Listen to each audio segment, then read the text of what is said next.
This is the original esport racing game. This is iRacing.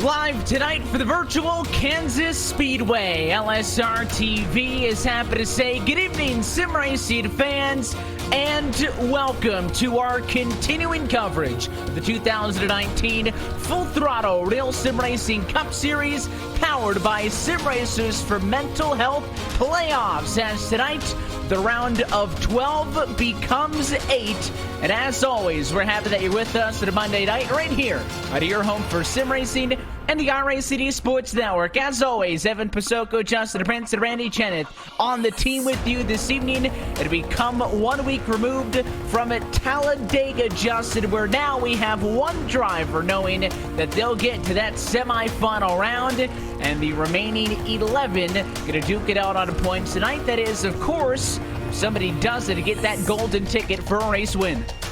Yeah, there's a lot of pressure for these drivers tonight with this cutoff race. A lot of drivers, in fact, are within range to fall out of that top 8, depending on bad runs.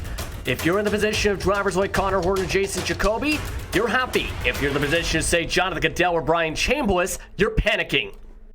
And of course, Brian Chambliss, you mentioned, let's take a look at the playoff grid coming into this evening. Brian Chambliss had a very good start to this round of 12 at Dover, but was unable to make the start at Talladega, so he drops way down into the gray. He's the first driver on the outside looking in at -7. You also see Kamer at -10, Shackelford -11, and Miller -13. All those drivers at a risk of elimination are within a place to points their way back in. Of course, a win would solve all those issues, but they are not in a must-win situation. They need to have good runs, and they need the drivers in front of them to have some issues. But at the very top, you mentioned stand for the win. He's good. Connor Horn, Jason Jacoby, +29. I would even throw Thomas George and Andrew Ferdinand and Rhett McBride in the almost certain category, Justin. I think this night really comes down to Dylan Jones on through the rest of the field. It includes Jonathan Cadell, who, courtesy of a podium finish last week, jumped up from down in that elimination zone after Dover to find himself at a possible transfer spot. Yeah, but there's still a lot to be decided amongst this race. With this package at Kansas, there could be a lot of shuffling. There could be a lot of attrition in today's race. And if you're drivers like Cadell, I expect some drivers to stay at the back of the pack for the first half of this race. For guys like Jeremy E. Miller, we know he was very aggressive at Talladega. He had a shot at victory before he had that crash in the final 15 laps of the race. I expect him to try and do the same things he did in that last week's event today. It's been a while since we've gone racing on an intermediate racetrack. It was back to Las Vegas Motor Speedway to open up these postseason races, where we saw Jason Jacoby get the win to kick off the round of 16. Since then, we've gone racing at Richmond, the Roval, Dover, and Talladega. That's 4 different races, 4 different winners. If you count Jacoby, we have yet to see a driver win multiple races, whether they're in the playoffs or not, since this postseason began in the middle of September. So as we get set to go racing tonight from the Kansas Speedway, 125 laps on deck as that margin for error gets ever so slimmer, and this is a very fun racetrack with this package. It'll be interesting to see how these drivers handle restarts and how well they could behave themselves as they go racing tonight back in that close quarters action with this package. And we've seen it in real life. We've seen it on the sim multiple times. With this track, with its 17 to 20 degrees of banking in the corners, you have a lot of speed with this package. It's almost like a super speedway until cars can spread out once tire wear settles in about 10-15 laps into the race. It's going to be nerve-wracking, and it's a very hot racetrack tonight. Currently, track temperature 120 degrees Fahrenheit. That means these drivers could be dealing with a very slick racetrack right from the onset. Of course, qualifying session rounding to a close as we get set to go trackside and take a look at the LSR TV starting grid for this one. Do also want to note that we've got 2 first-time winners this year for the last 2 times out with Everhart and Stanford finding victory lane. We'll see if a third is in store this evening. But let's take a look. Pole position to this one on our Sim Racers for Mental Health starting grid. Jason Jacoby, best of them all, with a 30.712. He'll bring us to the green flag tonight, along with Blake O'Connell on the outside of the front row in the number 67 Ford. Anthony Fredericks will start from 3rd position, with Skylar Shackelford needing a great run this evening, starting in 4th. David Washington behind him rounds out your top 5.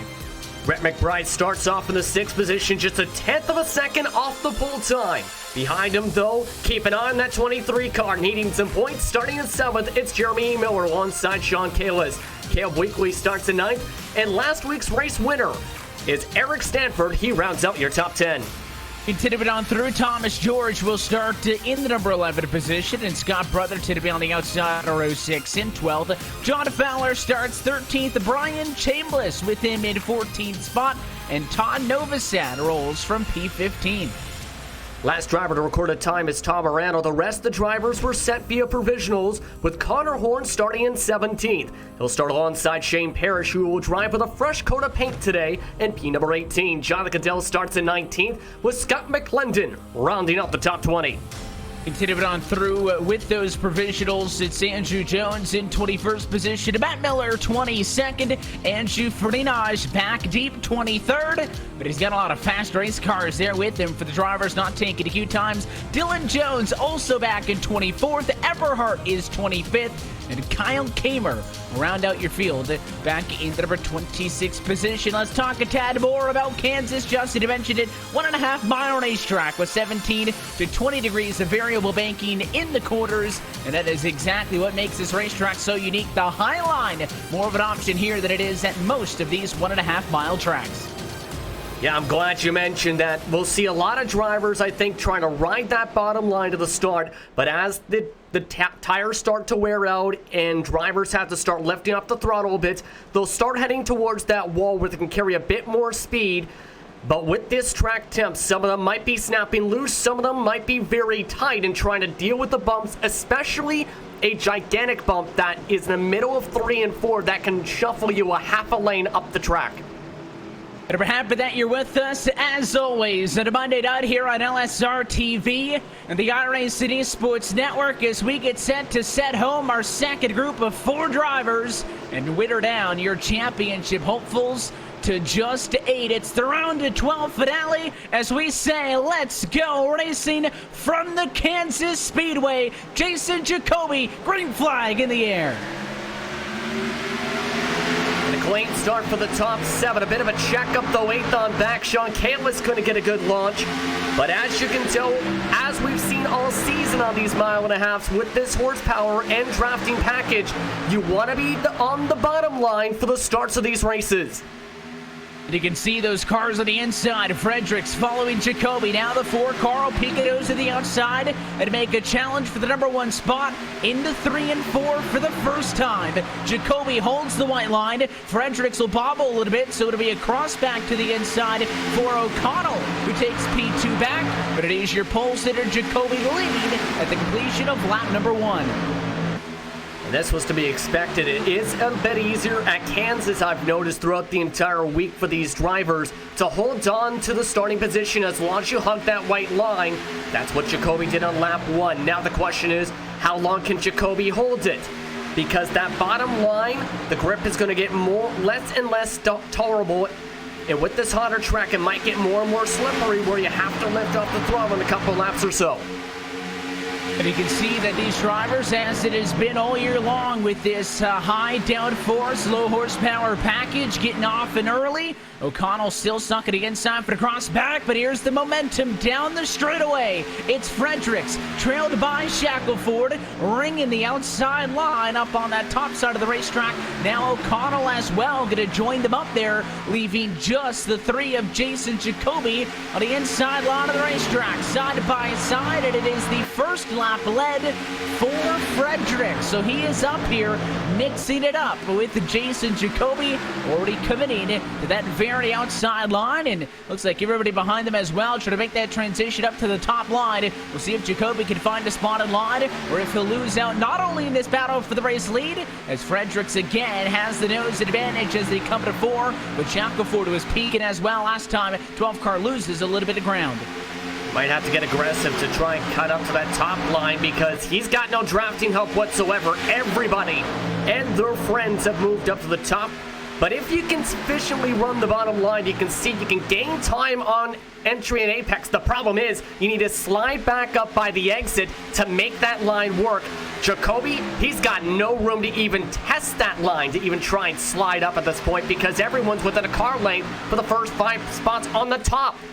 In the 67 car of O'Connell caught the fence that time at a 4, and it was a pretty good lick to the right-hand side of his Ford Mustang. So as he drops out of the three-way battle for the race lead, Jacoby still trying vehemently to make the bottom line work. You can see Fredericks twitching that time through the corner as he really tries to stay into the throttle, and every single time he gets down into the 3, he's got the advantage. But the bottom line is working better for Jacoby at this end of the racetrack, where it's that much more lax to exit at turn 4 as opposed to that tighter corner down in the other end of the racetrack in 2. So Jacoby makes up anything he loses down at this end of the racetrack in 1 and 2, down in 3 and 4. But Fredericks and Shackelford seem committed to holding the top line, and assuming that 3 car can't clear them either in front or drop behind, eventually, when he does have to make the move to the top side, they'll be in the better spot. Yeah, that's the thing right now. I'm surprised how well Jacoby's done so far on the bottom line, but that was to be expected, that move to get back up to the top side, block his way on the top line to make sure that Shackelford doesn't take the top away. Eventually, Jacoby had to get up there, or else those tires would melt away potentially, and he would drop on back. Now everybody is up on the top line throughout the entire top half of the field.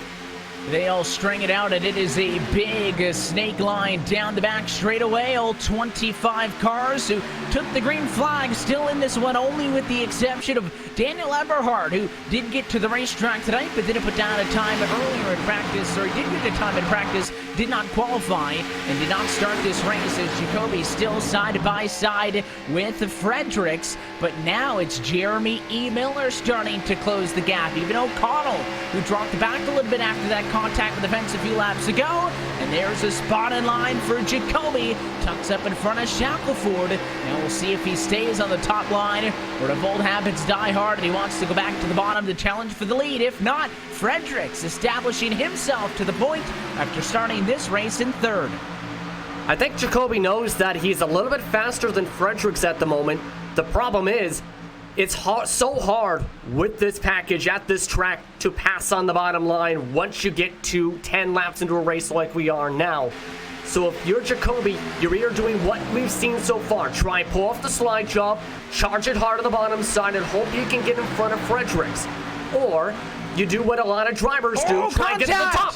The 3 car is off into the grass. Fredericks is loose on the front straightaway. The field is going to try to get around him as he locks it up. And a caution flag for the first time tonight at Kansas, as Fredericks and Jacoby got together. We'll take a look at the LSR TV replay, Justin. It looked like a little bit of a bobble by the 4 car. The 3 car pushes up into him, and neither of them wrecked right away. Jacoby went off into the grass. Fredericks locked it up in front of the field. Very fortunate that nobody got into him there. Yeah, look at this all the way from turn 4. He was drifting all the way in the corner exit, trying to keep the throttle in. And then at the last moment, snap, bobbles right into Jacoby, and that just ricochets him up into the wall. A heck of a job to lock it up and not collect anybody else there for Fredericks, but unfortunate for him, he's got severe right side damage, especially on the right rear of that race car.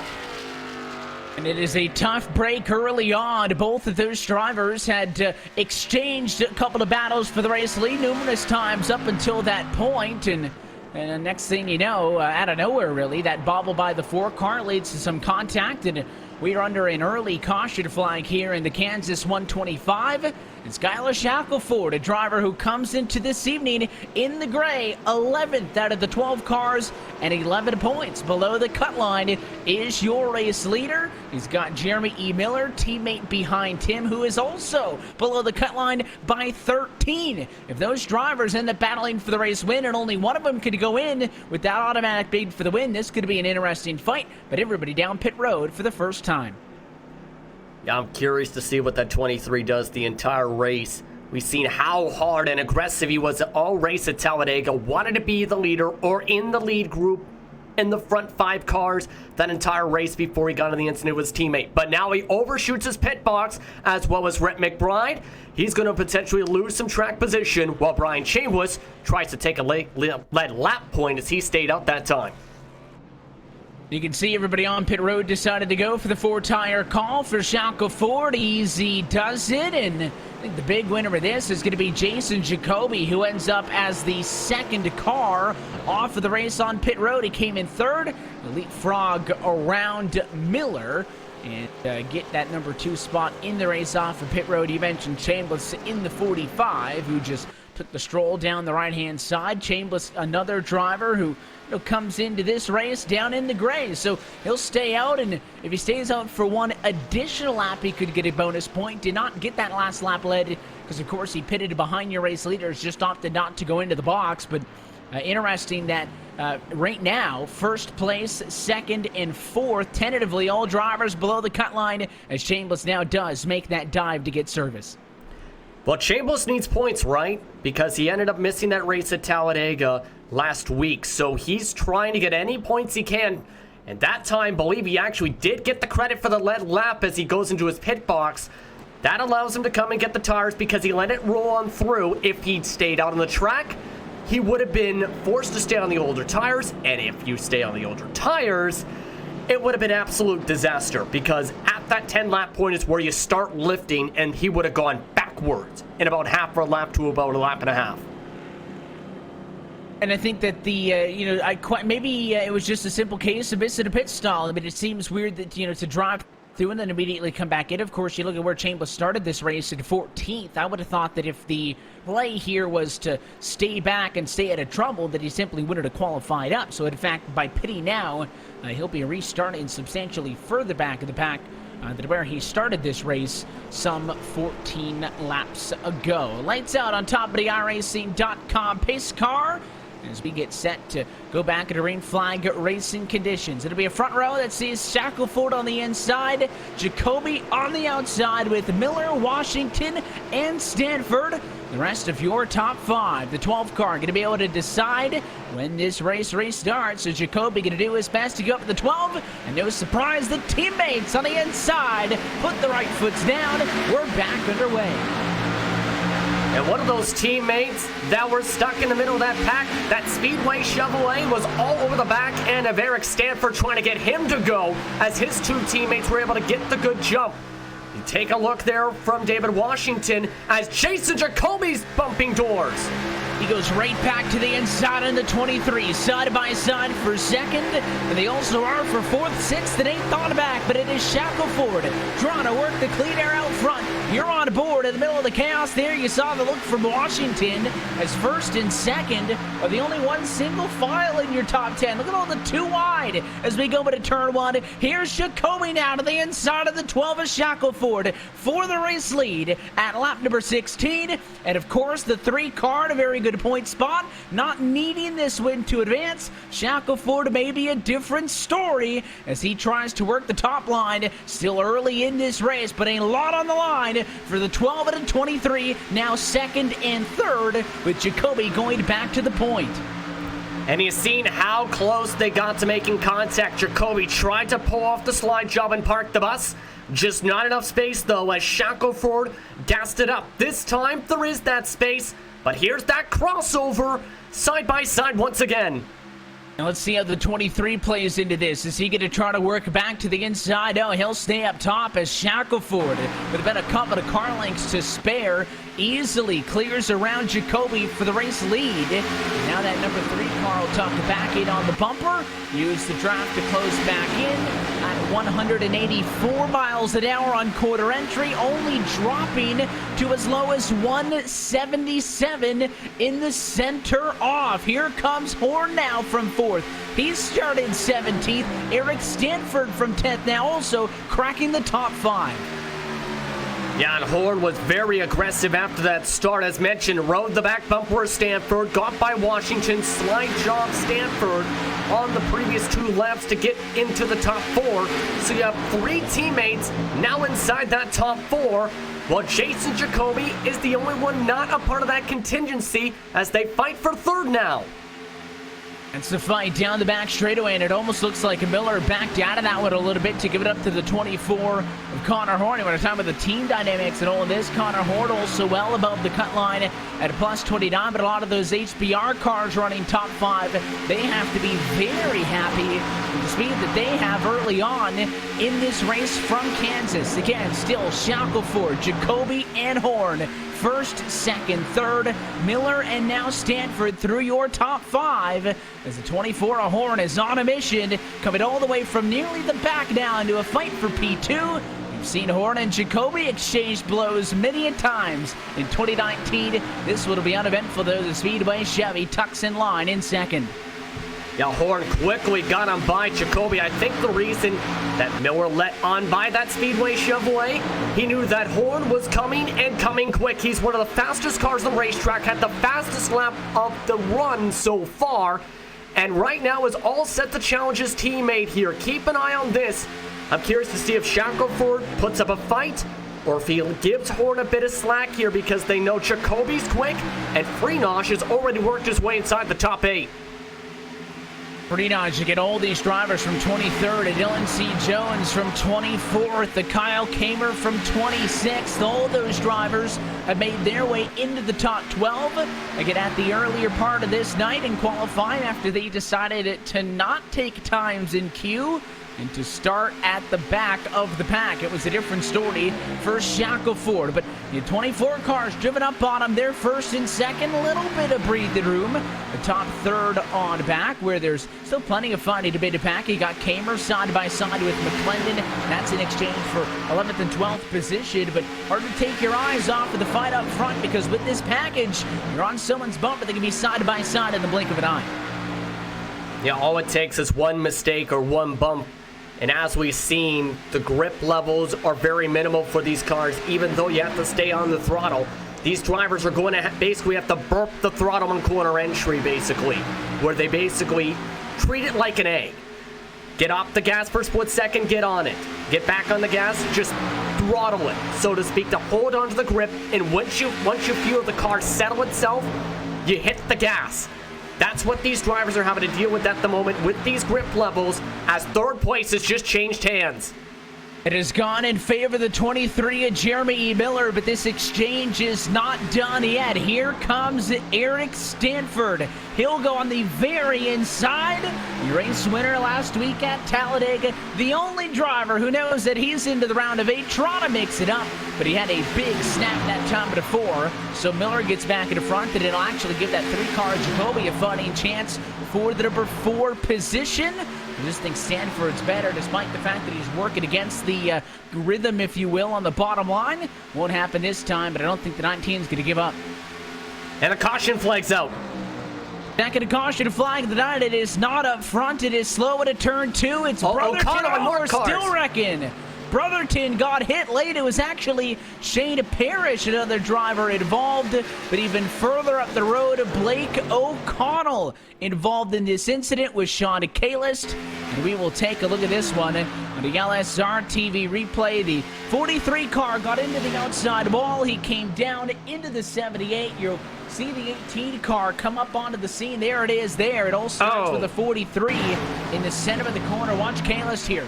Into the fence, drifts down, tags the 78, and then both of those race cars came back together. Nowhere for O'Connell to go, and the 9 cars involved a big mess in 1 and 2. I'm curious to see the entry there that caused that for Sean Kalis, because I can't tell if he pushed up tight or just bobbled loose. Yeah, here's to take a look here. You can see he's behind this group that they're right banding about 2-3 wide nearly, and just following on his own line. And you see here, just carry too much speed right up into the safer barrier, and that just ends up slingshotting him right on down to Miller, and bye-bye goes the rest of the cars. That's Thomas George that is in that mess as well. Not good for the number 9 machine. He came into tonight plus 20. He could take a lick, but that'll certainly make his night a little bit more worrisome than I think it needed to be. Race leaders down to the pit lane. You see the 24 of Horn, I should say, into his pit box. The 12 of Shackelford from the race lead also in. And based on what we saw the first time in, Justin looking for 4 tires and fuel. Yeah, if you take 2 tires after 10 or 15 laps, yeah, you're not going to go anywhere. Many of these drivers going to take 4 tires and fuel every single chance they can get. Once we get to the end of the race, though, that's where it could get interesting, as it is still a top 3 consisting of Shackelford, Horn, and Stanford off the pit lane. We, however, did see Cadell stay out this time to try and get points. We saw another playoff driver do that. The first cycle of pit stops around, and this time the taker in this is Jonathan Cadell, who will get a bonus point for leading a lap of that time by. Again, he comes into tonight the driver just above the cut line, plus 7. He gained 4 spots in the championship with his results in the top 3 at Talladega last week. And just as we saw Chambliss do last time, he will follow the 69 car down pit road. So will Shane Parrish. I think a different story for the 18, who is coming in to get some damage repaired as that car decides to come back in and probably try to get that thing patched up as lights are still on top of the pace car. He was already 3 laps down. In fact, he is 3 laps down at the moment in last running on the racetrack. That situation was not what he needed, to say the very least, so he's going to be able to get the repairs done, pardon me, at least there. But it's going to be interesting to see how this race continues to progress here, because we've seen Jacoby lose a lot of spots on the pit lane. He's now headed towards the back, but we also see Andrew Freenosh in that blue 88 car up inside the top 5 for the first time. And of course, anytime Andrew Freenosh is on the move, if you're the rest of the field, I would be concerned. So, the typical story I mentioned that when we went through the grid there, that he wasn't the only one back there who decided to not take a time but to qualify and start this one from the pit lane. In fact, a lot of your race leaders like to do that to try to stay out of some possible early race chaos. So, not shocked that that was the case, but we all had to know that he was going to be up here at some point. Yeah, he is so dominant when it comes to the 1.5 miles, as we've seen, whether it's been the 550 or the 750 horsepower package, in fact, and so strong in terms of the history of the league. So many victories in these past 2 seasons, and has been the championship favorite for a majority of the season. It's been surprising, though, that he's had an up and down postseason so far, still looking to lock himself into a round via victory, or into the next round, rather. And we'll see if tonight could be a night for one of those drivers to try to pull one of these outlets back out on top of the pace car. And it feels like that this race has been going along pretty quickly, but in all honesty, with those 2 yellows, there's still 95 laps to go in this. Actually, probably 96 by the time we get around to take the green flag here. But a lot happening just in 1 lap, so I think maybe that's why I feel like we're a lot deeper in than just 29 laps. Yeah, we've already had 2 pit stop sequences, in fact, because each run has been about 10-plus laps so far, enough to wear out the tires. It's going to be interesting, though, once we get a long run in, because that's when all these cars will be able to spread out, and that's where you separate the good drivers from the great drivers. Who's best at managing their tire wear, and who's best at finding the fastest line around the racetrack, whether it's been on the top line, whether it's trying to get that bottom line working, because it is possible It's very difficult, though, in the daytime. Let's see what the 12 car's got. It is going to be an early jump for Shackelford. Green flag back in the air.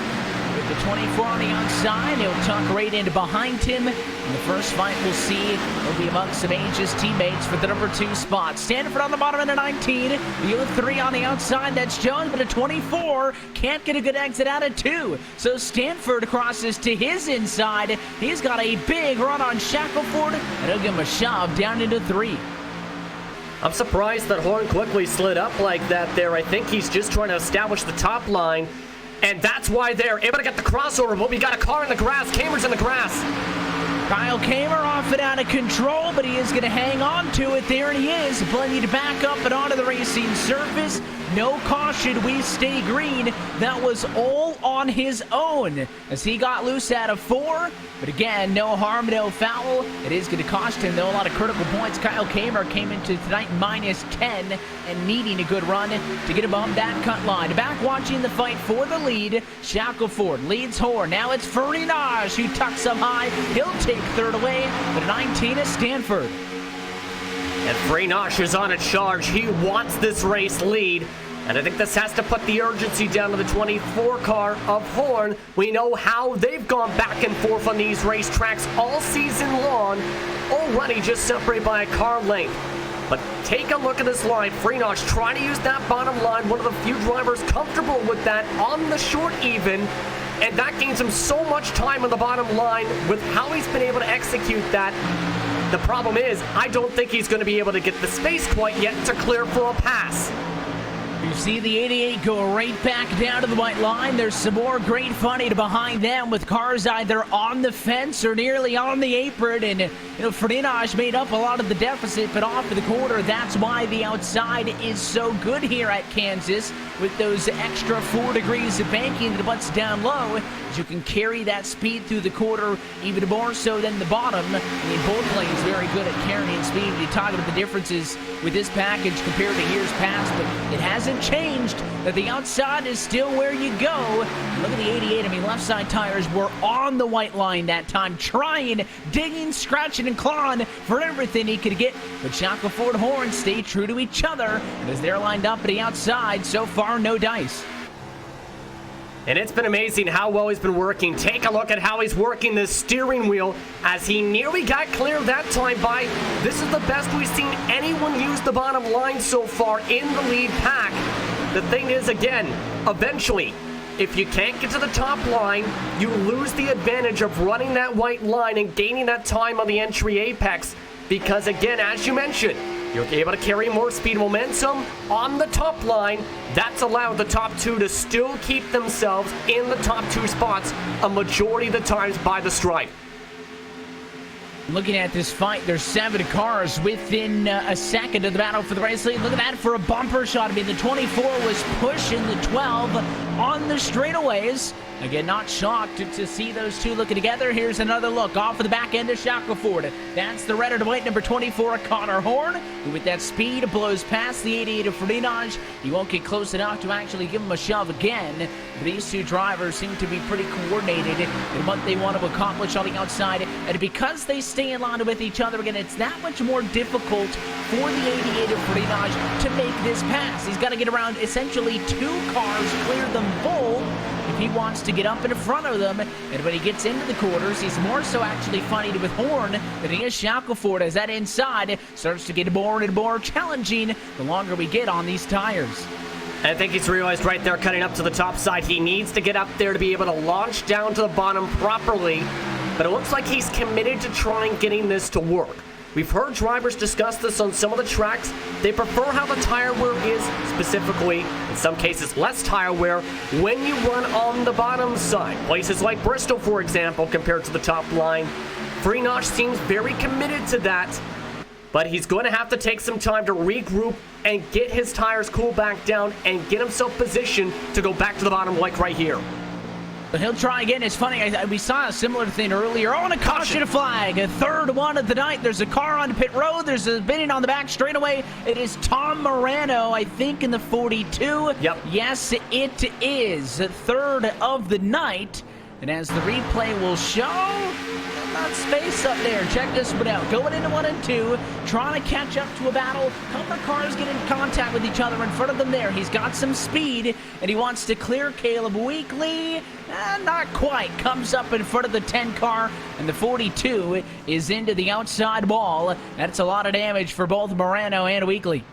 I think that actually started all the way in turn 1 if we can go back a little bit further, because they were going fairly slow off turn 2 and a bit stacked up. This is why you're going to see. It starts with Weekly on the top line, similar to what we've seen with Kalis, just shoves it into the safer barrier. He's able to keep it off the barrier. However, Morano, I don't think he realized he was still there, just clips the left front, and bye-bye go the 2 race cars. They spin down the backstretch and add some more damage to the race cars. Off break in that exchange, and of course that'll mean your race leaders come back down to the pit lane once more. This has been the intermediate track racing that we've seen this year. Ferdinand first to dive into the pit box. That's because his pit stall is way down pit road. You saw the mistake there for the 03 also. A little bit too hot into the stall for Jones. That'll cost him some time, as the rest of your leaders also in, looking for, I guess, 4 tires once more. Yeah, but the track position going to be very crucial now with that little bit of an overrun. It's so hard to pass, as we've seen after a few laps, even into a run on the tires. But it's going to be interesting how the rest of this race goes. Shackelford's still in the lead, and Freenosh able to get himself the bottom line. A little bit of a strategy there. Checking up a touch to make sure Horn got on the top. And a lot of the time, that doesn't work out how you would like. Sometimes, in those close battles, you try to let off a little bit and you end up causing yourself too many positions. Or there is, a car that doesn't pit that ends up actually shuffling you all back a spot. But I think it'd work out for the 88 of Ferdinand there, who checked up a little bit, allowed the 24 to beat him off of the pit lane. And it is Shane Parrish who is out in front of your leaders, but he has a lapped car, so that is not going to be a factor. Shackelford in the 12 will be up front. He will then get Horn on the outside of the front row, and Frenage indeed gets that inside line like he wanted. Yes, indeed, but it's going to be interesting how these next upcoming restarts go. We've had another quickie run, basically. It's about the same distance, 10-plus laps. Eventually, we're going to get one of those long green flag runs where that tire wear is going to come in, right? So this is going to be more and more interesting and more strategic for these drivers, because you never know when that long run's going to happen and when you're going to have to be able to conserve the tires. Track position, I think, is paramount now, because you never know when that's going to happen at this point, because eventually, again, it's going to break into a green flag run. We'll keep an eye on if that will come. The problem with races that start like this is it's kind of so difficult to see or kind of guess when that may come, because we get 9 laps in, and I think we got all the way to 13 before we saw the first caution flag in this race, and you're thinking, all right, well, drivers are starting to spread out. You're more so single file than 2x2, but I mean, even at that point, I don't think you're really any safer, because that single file has cars all stacked up and pretty much on top of each other. So you'd probably look at 30, 35, if not an entire fuel run in before you really start to feel better about it, just because, even if we settle down for the race lead a little bit, every old 21, 22 cars still on the racetrack are fighting with each other. So that's the way all this plays out. Blake O'Connell is going to go behind the fence. His night is done. As well, the 43 of Kalis will take away by. Yeah, he's 15 laps down at the moment, but you mentioned their drivers with fuel. We're still in a one-stop situation for that, by the way. The max they can go is about 51 laps. If you're the lead car in the draft, you have maybe 48 laps, because as we discussed a bit before, you can earn up to you can burn an extra gallon by being the lead car. That stays the same here at Kansas. So there's a lot to keep an eye on here. Strategy could become paramount. The green light to make it to the finish, again, would be the 48 to go mark. We'll see as well how that plays into the grand scheme of things as this restart comes to put 42 laps down. Still a long trek to the end in this Kansas 125. Once more, again, it is Shackelford and Horde on the front row. They were able to navigate that last restart pretty successfully door to door. And Freenage intentionally checking up on the race off of pit lane. He wanted the inside of row 2. We'll see if the 88 Ford Mustang can make some noise with that preferred positioning. But it is the 12's field to control. Green flag back in the air. And again, lockstep with each other. Shackelford and Horn taking advantage to one. It's not going to last long, though. Watch the field draft up on him. And we'll see what happens on the back straightaway. And you can see Freenage getting what he wanted, a good run. And he got a slip up. Shackelford gave him the bottom line, 3 wide for the race lead. It's the 88 car way to the inside. Look at the 19 at Stanford also from behind. He'll rocket up to the back of the 88 car, but Andrew Freenage on the bottom took that lane for a reason, and for the first time tonight, he leads at Kansas Speedway. Now it's going to be curious, can he try and run away here? Looks like he's going to stick to that bottom line, and all his teammates are trying to follow his draft. They can't follow the same line, though, and carry the same amount of speed as the man of the 88 machine. Now the HBR cars are all lined up. 3 down, 3 in a row on the top. And that's where they have been for the better part of this night, is up on the outside line. And they'll see now if that is going to work as an offensive line, because for a majority of it, they've been playing defense. Here comes the 12. He'll get right to the back of Freenage. But even now that he's in the lead, Freenage still wants to work on the inside line. So the 88 car and the 12 and the 24 sticking to their guns, despite the fact now that it's a role reversal. Yeah, it's going to be curious that if Freenage can keep running that bottom line and riding that white line to gain time. This time by the stripe, he ended up having a time in the 30.7s. Just a couple 100s quicker, though, than the drivers at the top.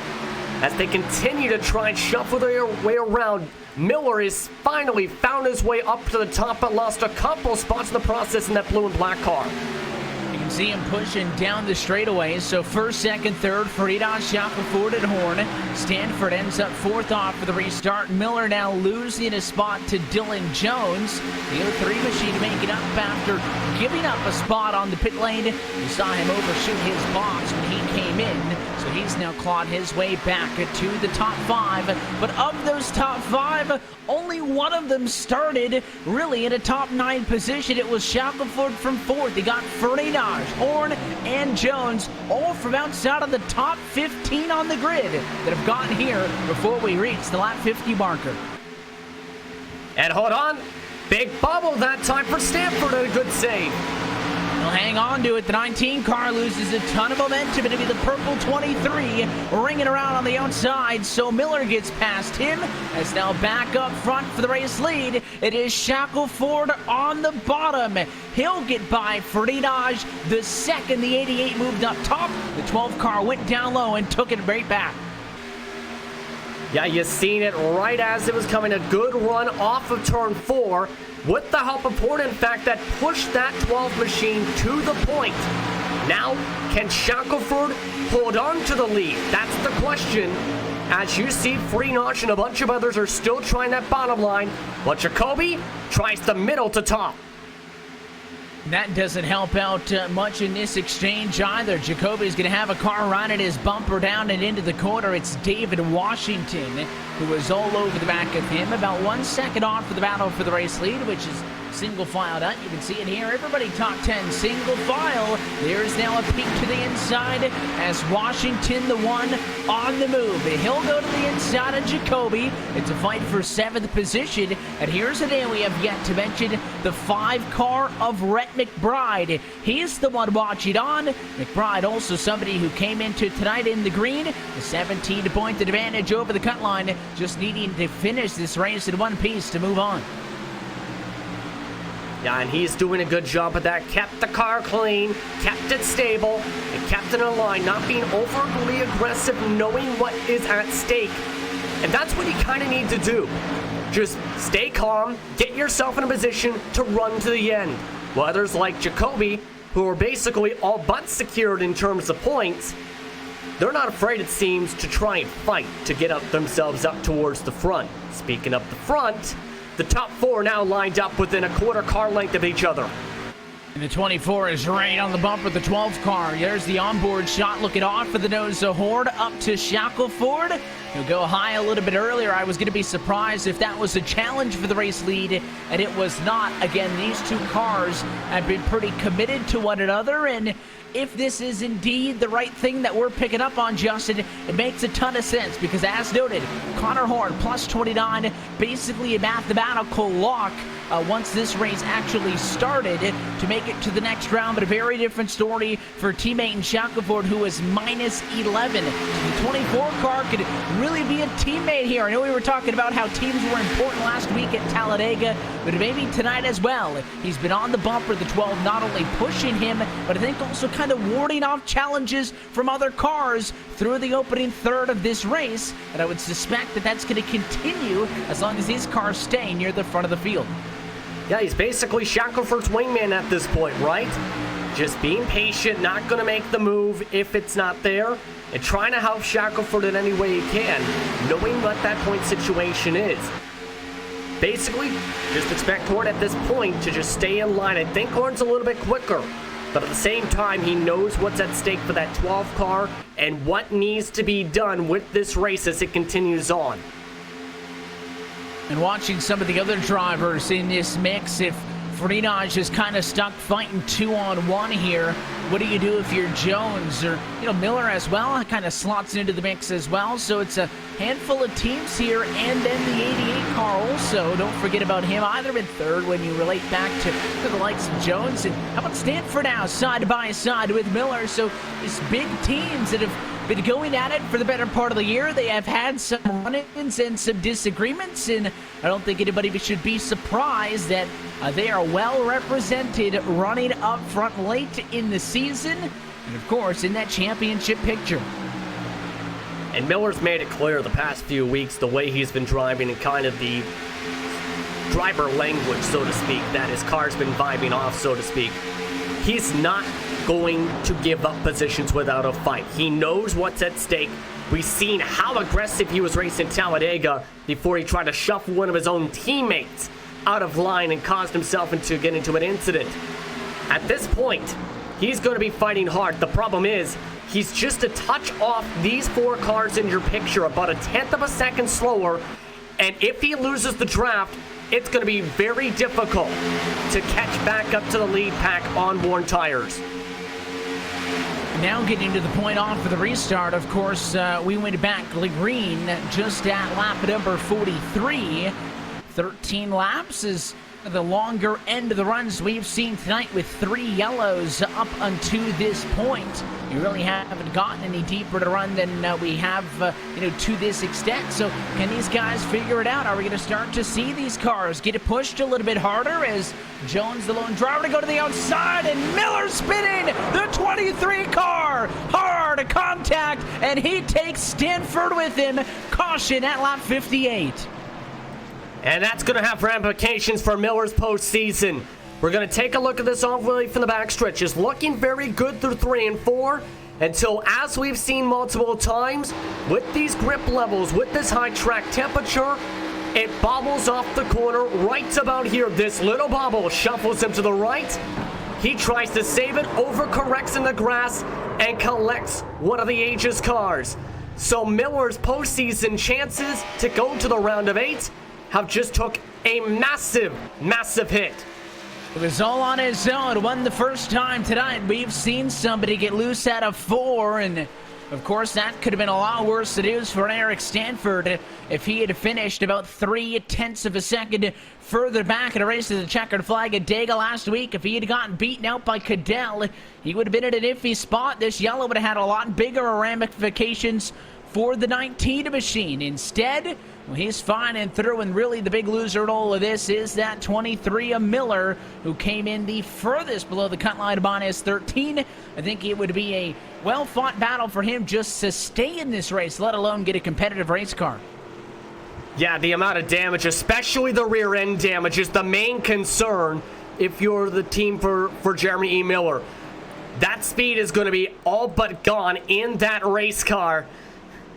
Miller's in panic mode. He's going to have to hope a lot happens to have a shot here, as his teammates are still 1-2 at the head of the field. Of course, the challenge here is when you're coming from behind anyways, you could finish, second position. Well, if the guy that you're trying to chase down finishes behind you in third, it doesn't help at all. So you do need to not only have a good run, but also you need those cars in front of you to have some problems. Speaking of issues, you saw the 98 car. He's still moving. Fourth car down the line there. The white number 98 machine of Washington, too far to the left on his pit road entry. He's going to lose a ton of spots in the race off of pit road. That sees Connor Horn get around teammate. The number 12 car of Shackelford will fall to second. Under this yellow, though, we'll take a quick opportunity to step aside as we close in and halfway home from Kansas. Connor Horn is leading in the round of 12 finale.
Once again, photo finish here of the Indianapolis Motor Speedway.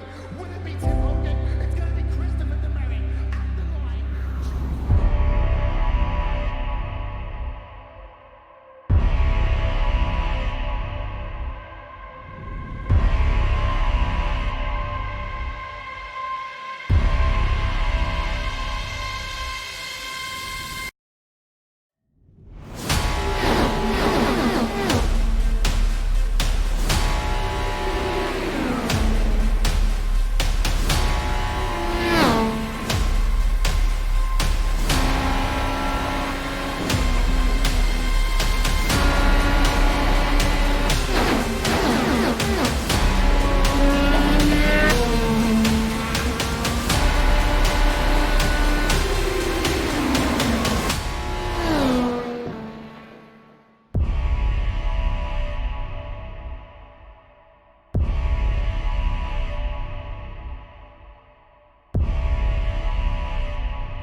And back live at the virtual Kansas Speedway as we get set for a race start halfway home in this Kansas 125. It is the round of 12 elimination race for the 2019 Full Throttle RealSimRacing Cup Series, powered by Sim Racers for Mental Health. Connor Horn taking a race lead off of a trip down to the pit lane as we get set to extinguish the fourth caution flag of the afternoon, with the number 24 machine of Connor Horn in control of the field. The pace car to dive down and in. 62 laps down and 63 to go. Green flag back in the air. And once more, those cars are on top of it on the front row. Yeah, this time as well, everybody else behind them had a very good timing of those top two positions. But as to be expected, the fight's going to be on for this race lead, as we've seen every single start and restart today. You can see 3 wide now with the 03 looking to the inside. Fernina is pushing Shackelford, almost trying to bully him out of the spot. Oh, and there's contact! The 03 car's going to get into Horn. Caution flag is going to come out, and Connor Horn from the battle for the race lead is junked. And this is going to have a lot of ramifications. Let's take a look at this on the LSR TV replay. You see Horn slides up, let Shackelford underneath. But Shackelford doesn't want to lose a chance for the lead. Blocks the 88, while Jones sees an opportunity up the middle. Thing is, though, he's bobbling around, tried hard to keep it off Horn. But off that bump I mentioned in 3 and 4, that moves him up on the track into the fender of Horn, and around they go. Horn, significant damage on his race car. The 24 car gets torn up in all of this. Again, Horn had a lot of points to the margin, but my big wonder here now is how does Dylan Jones handle this exchange? Because Dylan Jones was a driver as he heads to pit road, Justin. That was only 9 above the cut line. Miller just got hit under caution by the 43. We'll take a look. Kalis, one of the drivers, you can see that they are slowed down in 3 and 4. It looks like that Miller may have hit him with a brake check, and second or third time's the charm. So those drivers getting a little extracurricular. They were actually beating and banging the whole time under the yellow flag. Taking a look back to see if actually anything happened between those two on that very short green flag run. I don't see anything that would have led up to that. I don't understand this either. Like, what are they doing? You see there the contact, and I don't know what Kalis is trying to do here. I don't get it either. I don't get what We had a brake check and a couple of hits to the bumper, and of course it's all under yellow, so not going to be any immediate effects for those drivers. But just to close out on that point that I was mentioning there with Jones, who we saw make the dive to pit road, Justin, he was only +9 above the cut line.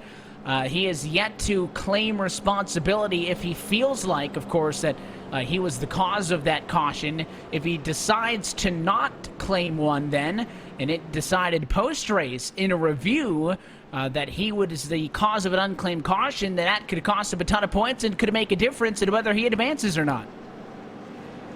Yeah, this has completely turned everything upside down with the tire sequences caution flag here. We have cars that stayed out after only a couple laps of running there because the quick yellow flag. In fact, on 1 lap old tires at the very most. You've got drivers that are now into a crucial situation, such as we mentioned, Dylan C. Jones in 17th position.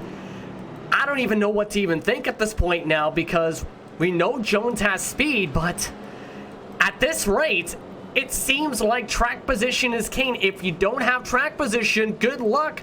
You have a chance of being caught up in the fray.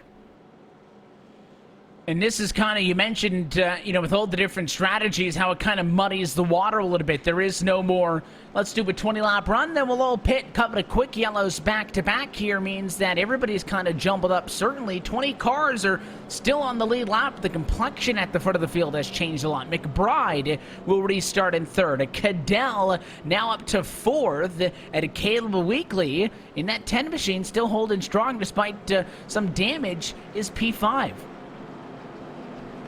I'm curious to see how Weekly holds up here, but as we've seen many times in the 1.5 miles, if you've got aerodynamic damage, you are a sitting duck. You won't have a good ability to suck up to the back end of drivers, and your speed is going to be down on the straightaways by at least a couple miles an hour.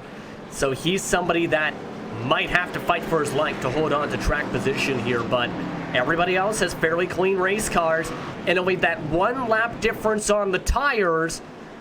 I think those tires are going to equalize fairly quickly, so this is going to be an interesting sequence here. And it comes on the outskirts of drivers, again, right at the halfway point, so unable to go the distance. Still need to, expecting drivers, I guess, to make another pit stop if this thing were to go green, but could this be a little bit of a rut in the middle of the race? I mean, it has been a race where we haven't seen drivers break out into a meaningful green flag stretch at all tonight. And then, of course, those runs had been 15 to 20 laps or so in distance. Now they've been a lot shorter. I would not expect this race to suddenly go to the end, but That's the tricky thing about racing is it's always difficult to predict as we get set for a restart. Let's try it again. 67 laps down. Shackelford, Ferdinand, McBride, Cadell, and Weekly, your top 5. The 12 car has lost that teammate support, so now let's see if Andrew Ferdinand can take the best of him on the 88 car. As we get set to go back green flag racing, he doesn't have anybody else with him, but it is still a good jump for Shackelford. Expect him to hold the bottom as we go to 1 and 2. And expect him to try and block his way to hold the bottom as well. But Rhett McBride now up inside the top 3 for the first time. You can see the amount of speed these cars are able to carry. Freenach, though, wanting to establish the top, while Shackelford pays attention to the 5. He decides to go to the outside line, so Ferdinand not trying to pry the 12 off of the bottom. Instead, he'll go for the speed on the outside with a huge head of steam. Ferdinand goes to the race lead. He was able to do it well. Horn and Shackelford kind of teammate up together, but he wasn't able to maintain it. And Andrew Ferdinand is rocketing out of turn 2 for the race lead and trying to go a grab over second position on the back. I think Freenach just outsmarted Shackelford, knowing he was going to block the bottom. So what he just did was, you know what? If you want that bottom so much, I'm just going to drive around you on the top side. Took that momentum and took that top right away on the corner exit. And bye-bye race lead for Shackelford. Now that 88, it's looking like he's going to try and cruise as they continue to go 2-3 wide behind him. You can see all of this fighting here as that's the 45, the instigator with Chambliss trying to make it inside line work. And now trying to find a spot in line. And Kamer now becomes the car on the bottom of the number 8 machine.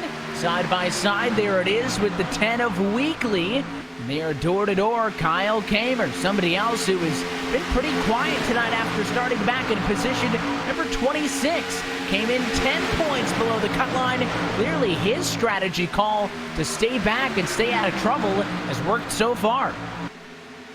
It has just the one lost position. I'm curious how the long run's going to go there. But Weekly is definitely wheeling that machine despite all the damage there. But you see how much speed he's losing right there. 172 miles an hour compared to a couple miles an hour faster than Kamer. Not as quick off the corners. And guys like Chambliss are not going to work with you if you have that type of damage and that amount of speed off on the exits. And it really obviously is a big factor when you talk about these cars trying to be trimmed out with just how momentum-based they are. With this 2019 package. A little bit further back, you saw at the right-hand side of your screen there, the 3 and the 4 car going at it. Been a while since we've talked about Fredericks or Jacoby. But they are fighting for 8th and 9th position. Now they single file up. You see that wide shot there. Jacoby's able to get in front of him, and he jumps back up to P8 after starting this race on pole, what feels like a long time ago for now, to make his way back up to the front. Yeah, for Jason Jacoby in that 3 car, he's got to get some damage done. Repairs done, I should rather say. Remember, he was involved in one of the incidents early on. Has some more damage now on that car since then. And is still doing a decent job. However, it's going to make it hard to wheel. And you can see how much he's struggling just to keep up with these cars, despite them going side by side. And their side draft losing them time compared to Kyle Kamer up in front of them. So Jacoby's going to have a lot to deal with here, as the race lead is back down to a car length and a half. Yeah, Ferdinand, again, you mentioned maybe outsmarted him there. He was so good on his positioning off of the restart. The 12 was going to hold the bottom. We expected that to be the case. So Ferdinand wound it up past somebody outside and then went right back down to the bottom to try to get a gap at a 2. Last year, Andrew Ferdinand would probably be checked out by about a second at this point in the run. But even with those couple of car lengths that he garnered over second position on the back, the 12 was able to reel him back in, and they have a small 7/10 of a second breakaway, first and second do, as they both race the high line in 3 and 4. Nobody really pushing it to the Larson extreme, if you will. They're all leaving about a car length up there to work with still. So nobody really forcing the issue that much, but there's always that concern that when you're on the outside of the racetrack, you overdrive the corner a little bit when these tires start to fall off. You got to get out of the gas. Not quite there yet in this run, where you really have to start feathering it, but an outside line does come with its inherent risks, I guess we should say. Yeah, the risk of pushing up on one of the bumps, getting into the safer barrier. We've seen 2 caution flags stem for that today. There's a lot to think about on that. Plus, you burn more fuel on that line, right? So these cars are eventually, I think, going to try and mix up lines. We've seen that with a couple of drivers here and there still in this race. Because remember, we're still outside the fuel window. When we went back under green, we were 8 to 10 laps short, depending on where you were at the field and depending who came down in the pit lane. None of these cars can make it even with the severe amount of fuel saving. And you were just outside of that window by, as you mentioned, out of the yellow flag at about 8 to 10 laps, or 8 to 12 laps. So not in a position yet to be able to make it all the way. You mentioned that it would be unlikely based on the numbers that this race would go green, but not looking all that bad. A lot of separation. I think the most separation we have seen in the front of the field so far this evening. About 15 laps past the actual halfway point, but a lot of restarts and chaos at that time. So now let's take a look at a quick full field rundown and a look at our Ford Entertainment Group midway race break. Andrew Freitas is your leader after starting in 23rd. He leads the field 2/10 atop Skylar Shackelford in second. Brett McBride is in third position. Jonathan Cadell doing good for himself as he's in a spot that would be good enough on points, P4. And then second biggest mover of the night, Kyle Kamer, is in position number 5 and not for long. Chambliss passes him for 5th. And also the 3-car Jacoby to go to P6. So Kamer falls as low as 7th position. We'll watch this battle. Behind them it'll be McClendon for P8, Washington 9, and George rounds out your top 10. Driver just you've seen at the top of your screen in the backdrop, Dylan C. Jones, that has just scored himself in the top 10 as well, with Thomas J. George falling back. Andrew T. Jones is in 12. Caleb Weekly's in 13 with Fredericks, Miller, Stanford inside the top 16. Brotherton, Novosad, Horn, and Miller round out the top 20. Those are the last drivers on the lead lap. And they're the last drivers in this race. Everybody else is multiple laps down and no longer on track. It includes Kalis 21st, Fowler in 22nd, Shane DeParis 23rd, Tom Morano 24th, and Blake O'Connell in the number 25 position. That's been a look top to bottom at your Ford Entertainment Group midway race break. FEGPC has been serving the iRacing community with custom-built affordable computers specifically built and tuned for iRacing. Your PC will come with everything you need preloaded so you can get racing as soon as it hits your doorstep. Get yours today and join the 600-plus iRacers already enjoying a Ford Entertainment Group build. PCs to fit every budget from $540 and up.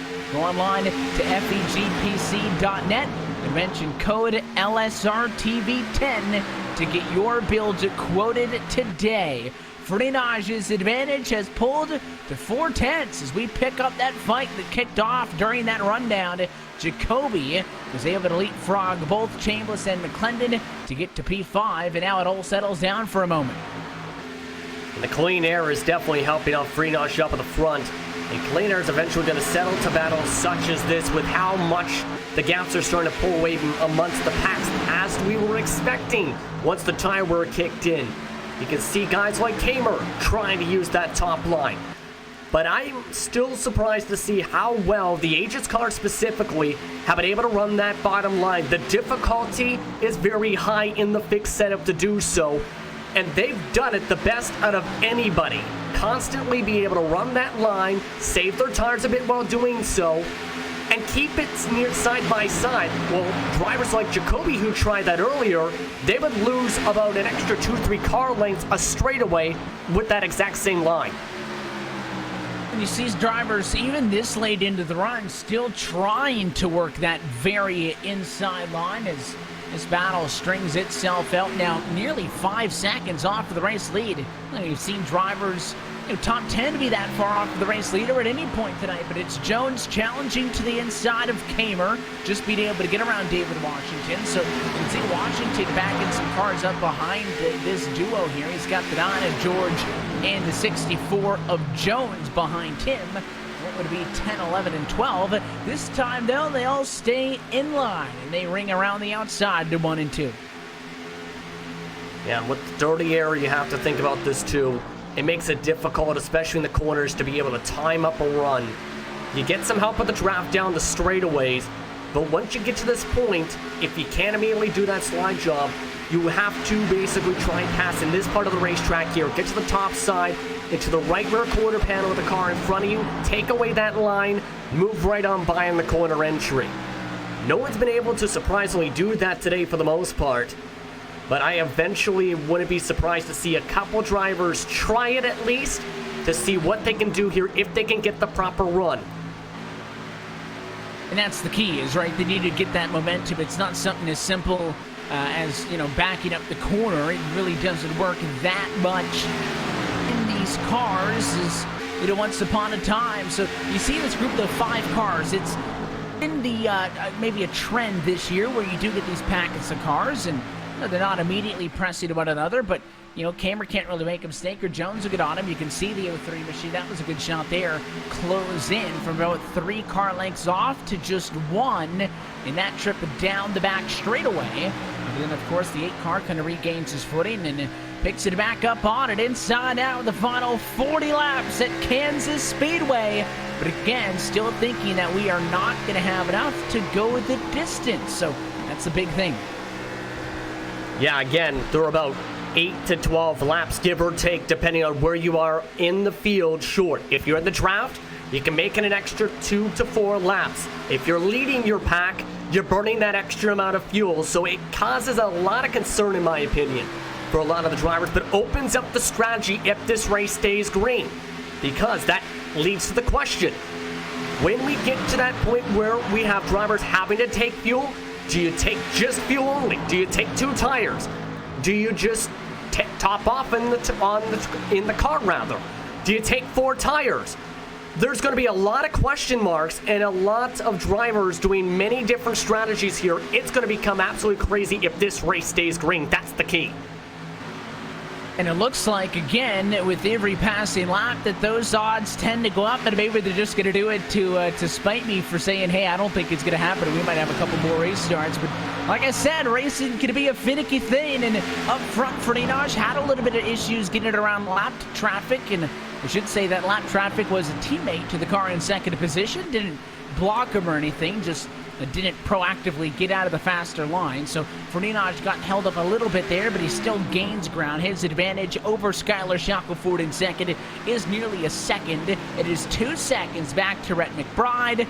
Cadell kind of in no man's land, and a pretty good exchange going on right now for 5th and 6th spot. Jason Jacoby and Brian Chambliss. There you see the 45 right on the bumper into the corner. It's the 8 car now down pit road.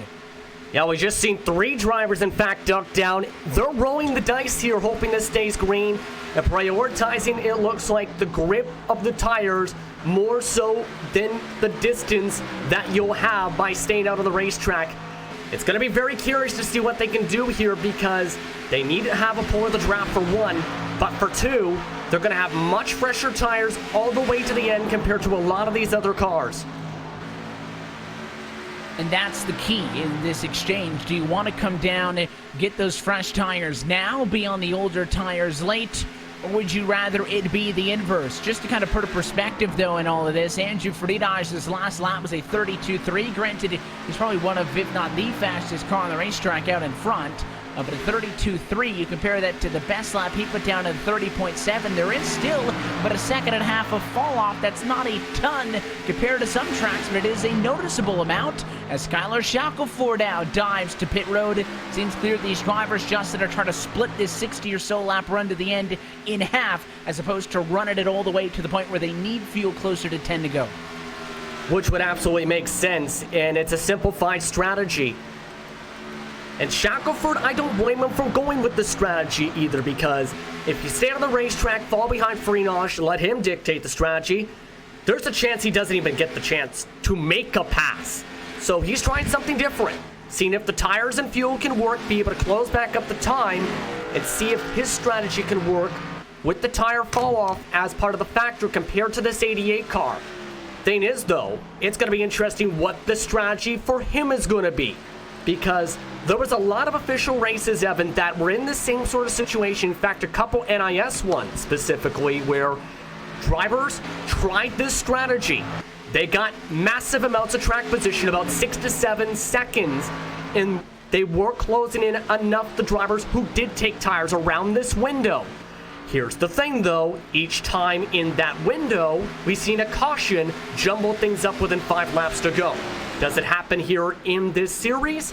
That's a question left to be decided. And that's just another layer to the decision-making process for coming down pit road. It's not strictly just tires. You also have drivers who may want to get on the fresh rubber sooner rather than later. However, if they're on the bad side of the points right now, they may stay out, try to catch a yellow. The concern is, of course, for drivers top 5 who need the points, if they pit earlier to try to go for the race winning move, that maybe they get caught a lap down if a yellow flag were to catch out. And there is no magic crystal ball to look into to tell you how this thing will play out. In fact, take a look at the racetrack right now. The sun has gone behind the clouds.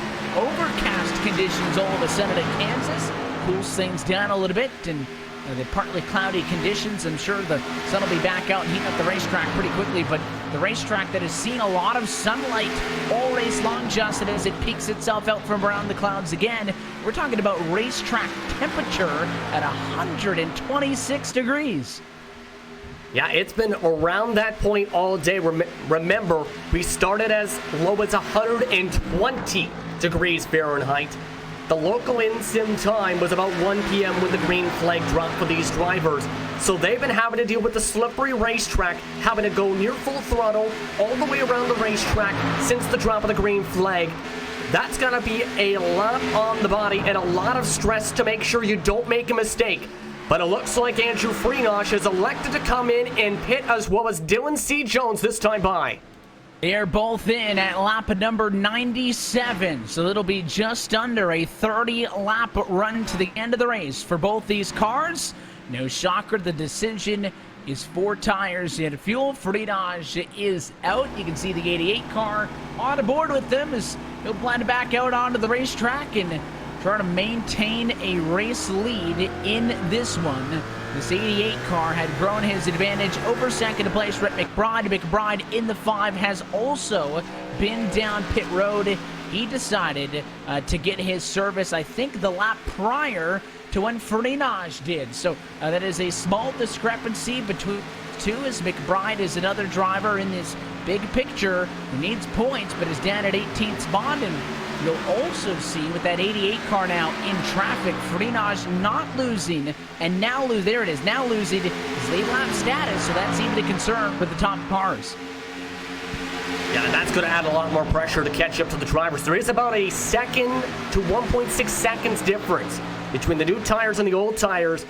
But here's something to think about too. This cloud above the racetrack, if the track temperature decreases enough, that's going to give the advantage to everybody that took the tires. For the drivers on old tires, despite the speeds picking up, you're not going to be as fast as the guys on fresh rubber who will not burn up as much as that rubber compared to when you were slipping and sliding on a bit hotter racetrack. And these varying conditions as well can affect drivers who, maybe catch some cooler track temps, but you got the fresh rubber, you can really put it to them and try to advantage yourself, all based on timing. But this now is going to have to wait for these 4 cars up front to decide to pit. It's Jacoby, McClendon's in and out, so you can knock him off the list. So Jacoby, you also have Novosad and Weekly. They are your race leaders. Shaka Fordau P5 also cycling through. But he made that pit stop before Freenosh getting in front of him. Connor Horn also in the 24 car for a small moment ahead of the 88. Freenosh gets back by him, so not that much longer till Freenosh could unlap himself, get him back to the lead lap. That's the next car up, is the 3 of Jacoby. It'll be big for the 88 if the yellow were to come out to not get trapped at down 1. There's the dive to the inside, and Freenosh now back to the lead lap. And this isn't swinging the way any of the drivers on old tires wanted. Jacoby having to go 161 miles an hour, the slowest on the entry of turn 1. Freenosh still able to keep it all the way in the mid-170s with the fresher rubber. This is not going the way any of these drivers wanted it to see to try this kind of strategy to stretch it all the way. Now, if you were in this case, even if you don't take the tires, I don't think they're even going to be able to have a chance to cycle back to the race lead with how much the pace difference has been in this race. you're hoping for the caution flag now. That is basically the hope for these cars, and that kind of plays into the strategy here is, well, you need the yellow to save you. Soon we'll see cars that are lapped down get back to the lead lap. Jones next, Kamer, Horn and company, again still 5 on the lead lap, but Skylar Shackelford, the net leader in all of this after he pitted as early as lap number 92. That was 5 laps sooner than Farinaj pitted. He holds a 2-second advantage. Oh, and a close call there with the 10 car. That's going to hold up Shackelford that much more. Not to mention that Farinaj about 6 or 7 tenths better per lap. I don't think Shackelford's got any real hope of holding off the 88 car here if this one goes green for the next 21. In fact, I think the 88 car will get him in the next lap or two. Yeah, a big difference in the tires, and that big difference, I don't think they're going to equalize quick enough by far for Shackelford to even have a chance at attacking Farinaj back. So this is going to be interesting. Will Shackelford just let him go? Will he be aggressive as he can? Looks like he's just going to keep it on the high side. Andrew's just going to be patient for the moment, knowing he's got the better grip. He's not going to force the issue here. The 88 car is going to go down to the apron. There's a little bit of a challenge by Shackelford to squeeze him out a little bit and just make sure that the 88's going to work for it.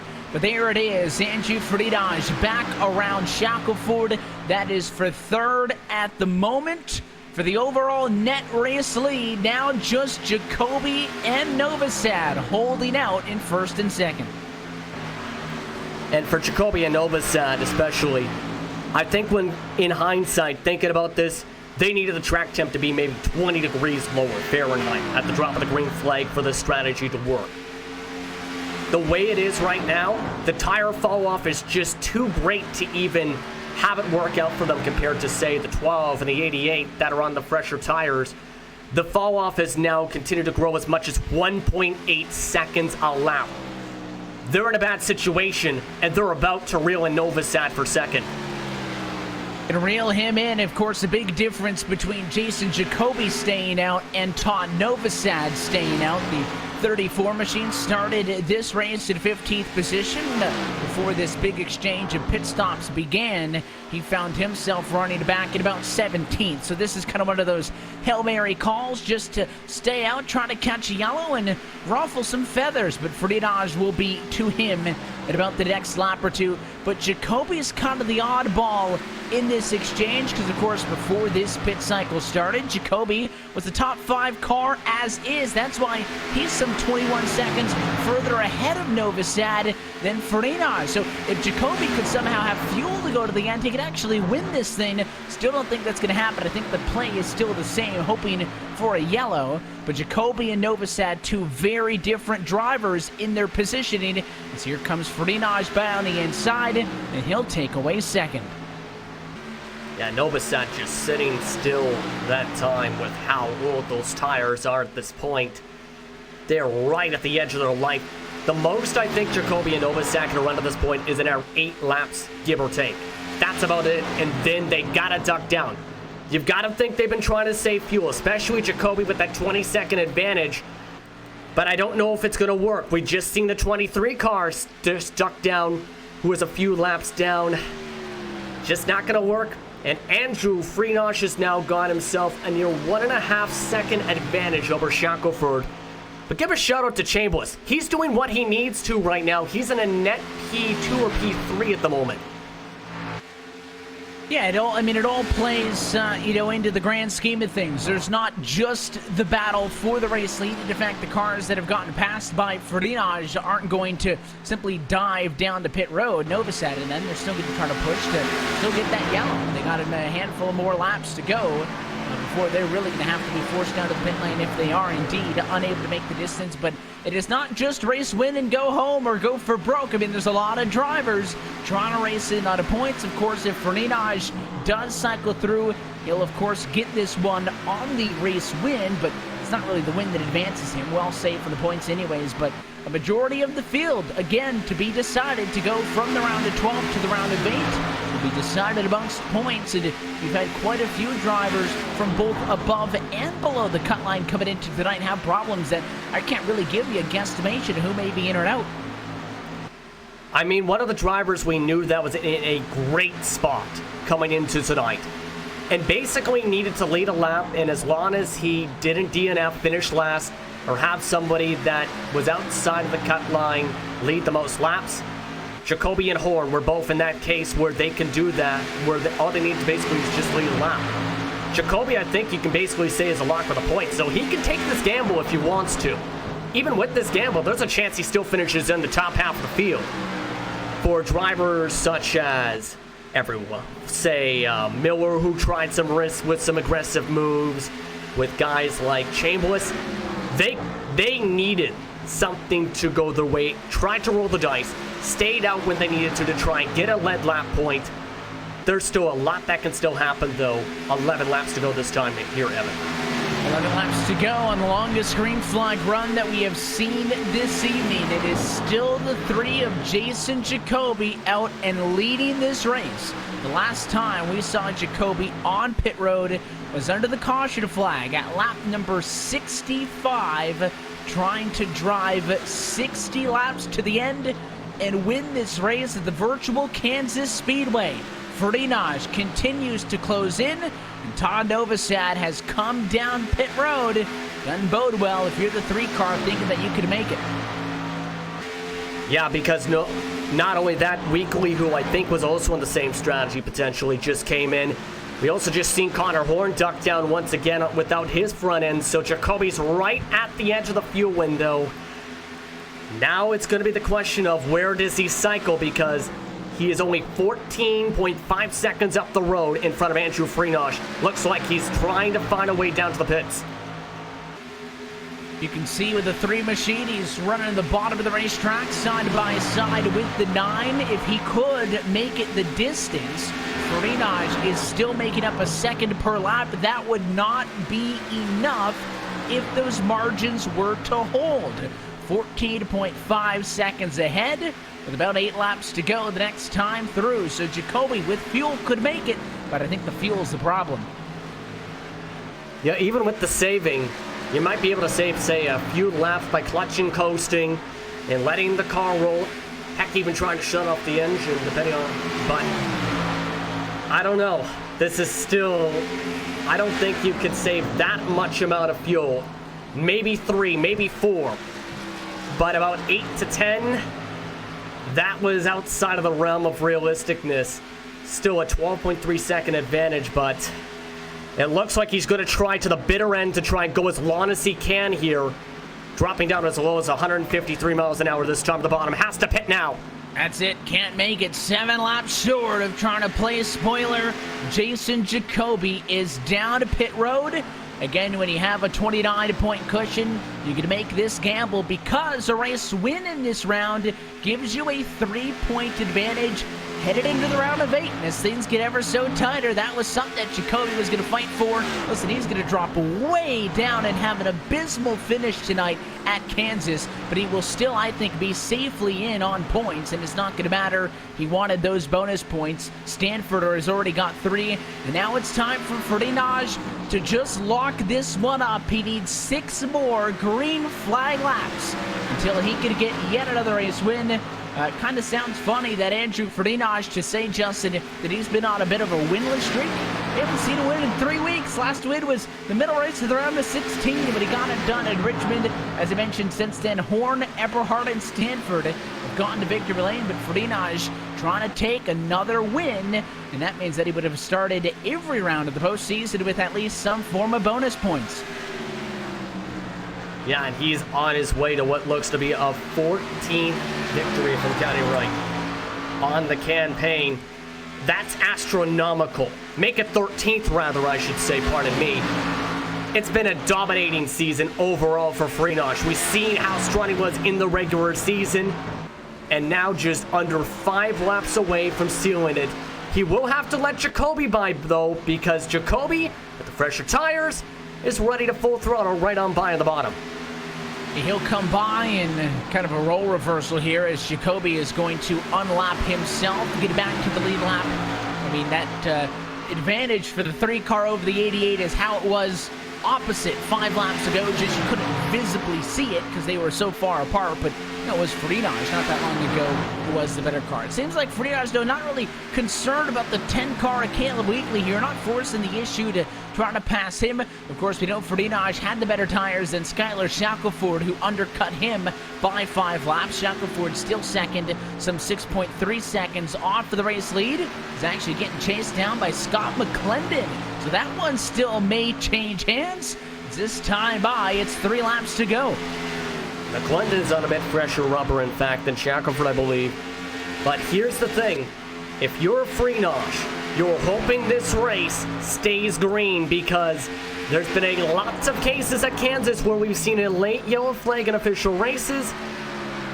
That's going to make a lot of drivers nervous, including the leader, still up by 6.5 seconds. But for McClendon, he's got a 0.3 of a second, a lap advantage over that black and pink number 12 car, and he's being able to run the bottom line compared to Shackelford, who's still riding on the top side, but is dead even on the exits, in part because of bobbles like that one we just seen. McClendon's going to bring this one down to the end. Popsicle 6 in the air that time by for the 51 car, who just missed the cut for the round of 16. Finished 13th. It was eliminated, did not make it this far, but is here to prove a point that he could fight with some of the championship hopefuls. Shackelford as well, trying to make the cut. This could be a big point on the line for the 12 as the white flag is in the air for Frenage, and McClendon on the inside gets by Shackelford. So he'll drop to 3rd. Will that point cost him in his hopes to make it home free? One driver who is, though, is Andrew Frenage, who in the final time in 3 to 4 will get another win and take bonus points. He'll go to the round of 8 and keep his championship hopes alive. It's Frenage tonight at Kansas. And once he got the clean air in the second half of this race, he just took off and went into cruise control.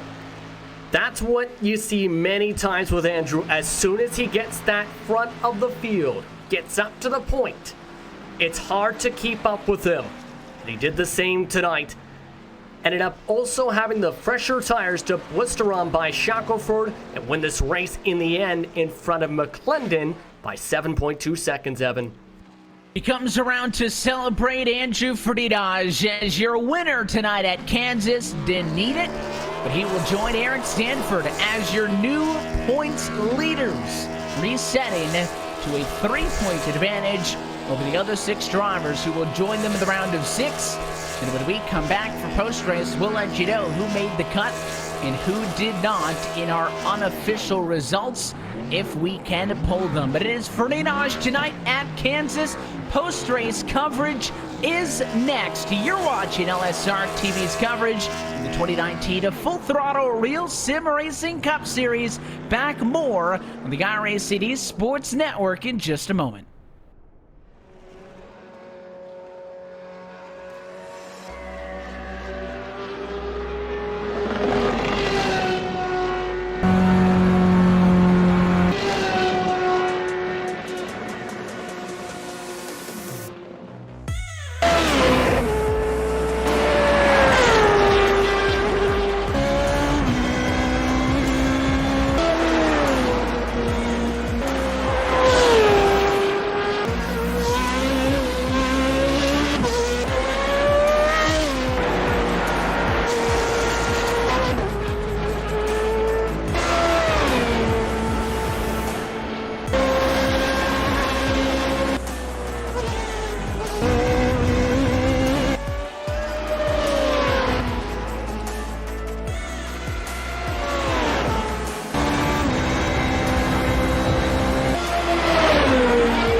And back live from the virtual Kansas Speedway, where LSR TV's coverage of the 2019 Full Throttle Real Sim Racing Cup Series, powered by Sim Racers for Mental Health, continued through tonight, where 29 races are gone, and the round of 12 has also concluded. Happy that you're still with us at LSR TV and the iRacing Esports Network.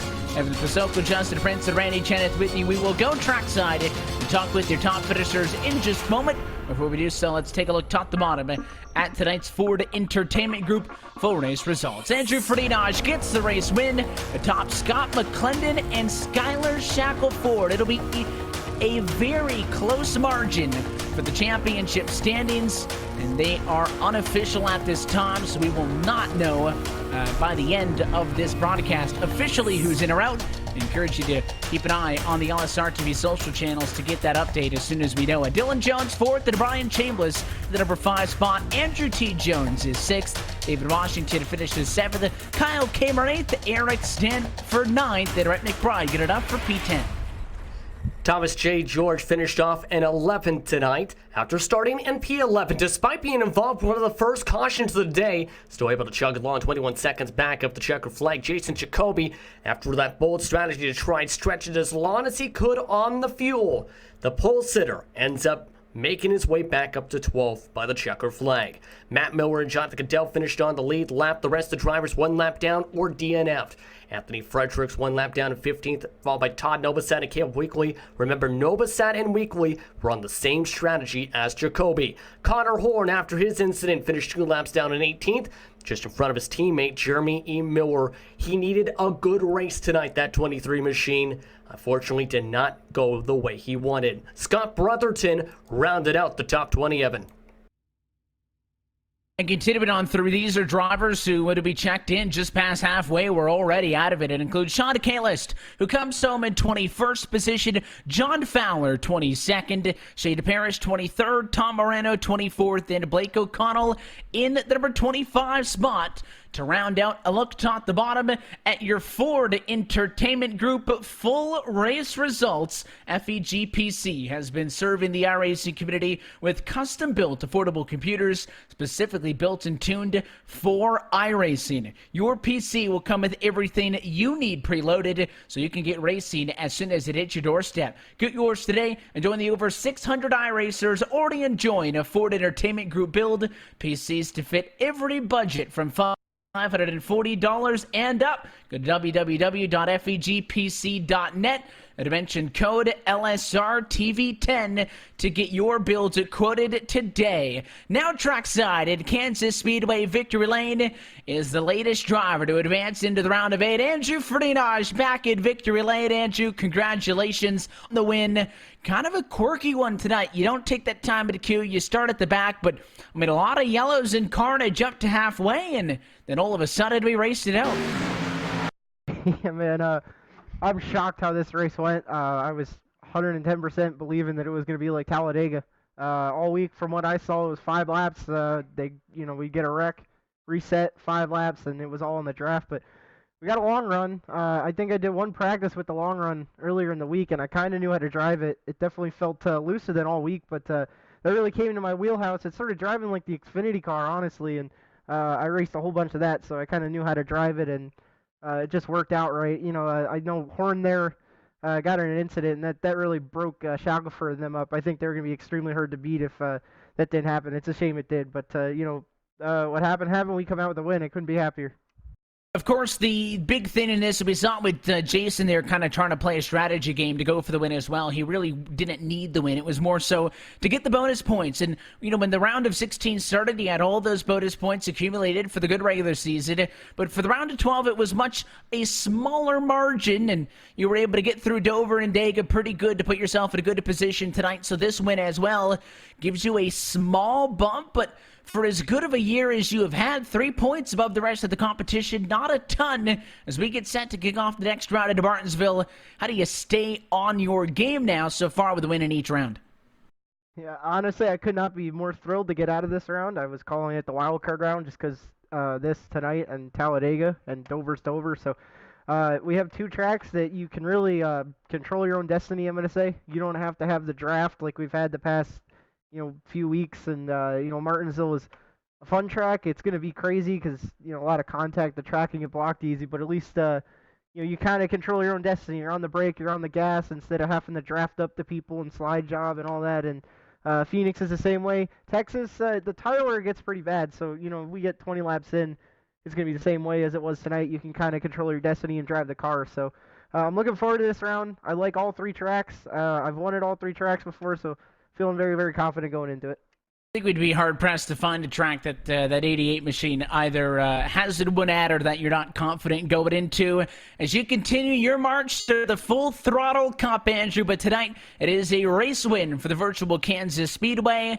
And, of course, that win is officially what advances you. The sponsors, the shout-outs, and all those good folks. Only 4 races left in 2019. Who makes it happen for you? I got to give a big thanks to Eric Staff for putting the paint on. Just everybody over there at Aegis, Daniel Everhart, Dylan Jones, David Washington brought me over. I owe pretty much everything that I've learned and had success to him. Kyle Kammer, Eric Stanford, Steve Durham, I know I'm forgetting everybody, but everybody over there. All the drivers in this league, it was a lot of fun to race tonight.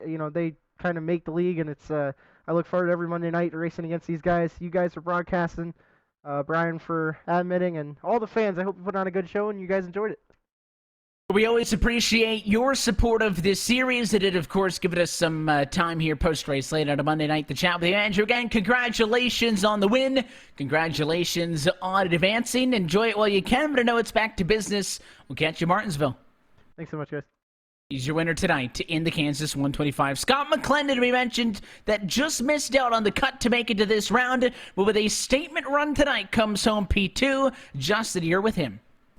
Yes, indeed, Scott. Coming away second tonight, starting all the way back in 20th. But you're one of the drivers that had one of the freshest sets of tires coming to the checker flag. Talk us through your final run in that 58-lap sprint to the finish. Pretty much it was just hold my time and not push the tires too much because the setup was a little bit looser than what it was normally throughout last week. So I kind of thought it would be a wreck fest, so any sort of twitching or any sort of loose moments that I saw in front of me, I would slow up. But that long run I did not expect, so when I saved the tires, it pretty much granted me that wish of holding that bottom groove and getting more of a run and apexing it and diming it off the corner. And it kind of helped me in terms of saving tires because I didn't have to run that right rear so hard. But under pit stops, I was like, okay, do I want to pit under with Jason, or do I want to kind of pit after Andrew pits? Because I knew once he pitted, that was the determining factor of where I would be placed depending on how fresh of tires I had. So it was pretty interesting to see how it played out, but it kind of worked out for me tonight. Yeah, with the strong car and the amount of grip there to be able to move your way up to second position, you kind of answered a part of a lot of the questions that was a lot of through some of the drivers' minds here. But what was going through your head as we had a lot of that attrition in the first half, maybe 5/8 of this race, rather? It was difficult to pinpoint whether or not to go aggressive or to be conservative, because with those first few cautions, it kind of made it very difficult to want to stay through wide with some people.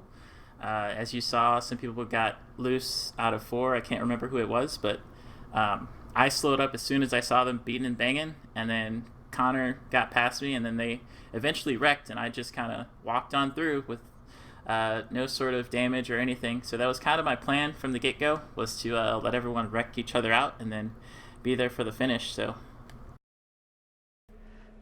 now a strong finish today with the top 3 finish. Next round, though, is the round of 8 in the next stretch of races. Not a part of the postseason championship run. However, it's going to be an interesting stretch of races. Martinsville, Texas, and then Phoenix. Your thoughts heading into this next stretch of races?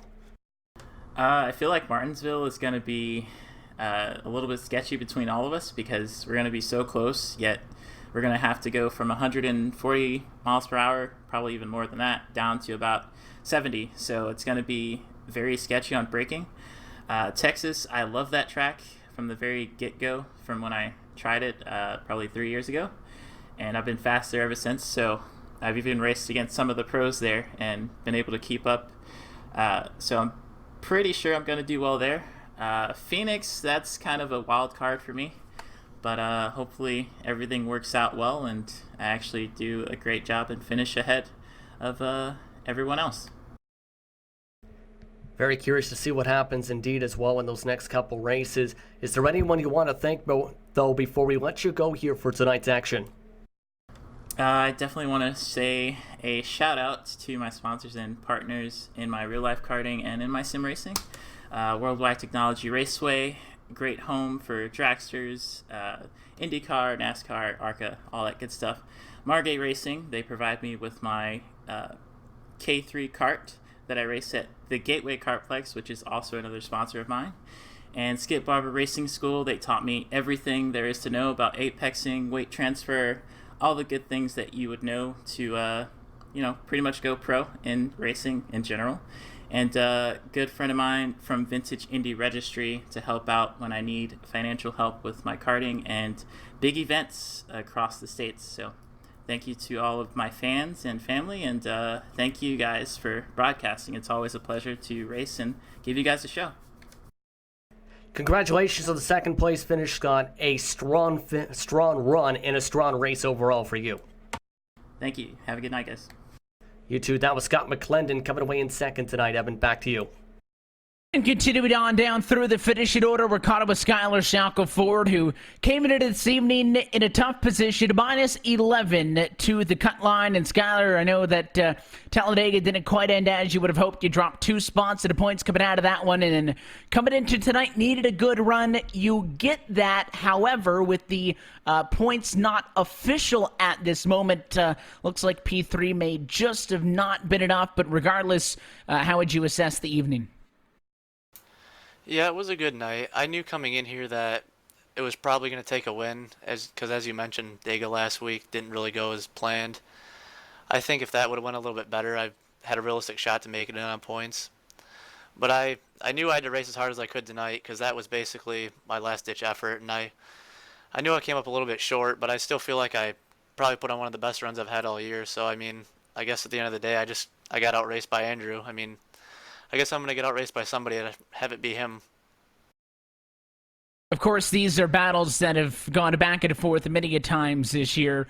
2 very different strategies, though. You mentioned that coming into tonight, you feel like that it may have taken a win, and you start up front and race up front throughout, whereas guys like Andrew and non-playoff drivers as well could have, neglected to qualify, stay at the back, and avoid the chaos. It ends up not being the chaos that bites you. It's, that last long green flag cycle to the end. Just tell us about how you tried to set yourself up for that one after this one being kind of stop and start for the entire first half. Yeah, I knew I could probably hold the lead for, I don't know, maybe 10, 15, 20 laps. But then after a while, I wasn't that good in 3 and 4. I kept getting loose, and I couldn't figure out what line to run or where to lift, I guess, or I was just doing something wrong. And so I tried to, when that green flag stop came, I tried to pit earlier than Andrew, maybe hope I can leapfrog him, maybe even get a caution after about 10, 11 laps, so that way we'd have to come back down. And I thought maybe when I came out, I was like 5 or 6 seconds ahead of him, and it just didn't, I thought maybe I could hold that gap or at least moderate the gap, but he came so fast I didn't really even have a chance. At that point I was just praying for another caution, but it didn't seem to happen. The gap was minus 11 to the cut line. Coming into this evening, you come home with a third place finish. Jonathan Goodell comes home 14th. That would have been the drive that you were shooting for. So again, unofficially, it looks like it is just a handful of points of difference. If that is the case, once the points are audited, do we make all of this official? What is the outlook for you in this 12 team for the rest of the year? I mean, I still want to go out and prove something. I mean, even if I don't make it to the next round, I think I was fast enough to make it. I guess I just didn't have good enough fortune, maybe. I mean, I don't know. I mean, you can't expect to make it to the next round when you have 2 wrecks in a row. It's just not going to happen. So, I mean, something there's got to get cleaned up, because I feel like that's been the story of really the whole year. I've either finished really well or I've finished really far in the back because of an incident. Whether it's been my fault or not, it doesn't really make a difference. It's just, for some way, somehow, I always end up either, usually third, coincidentally, or I finish in the back.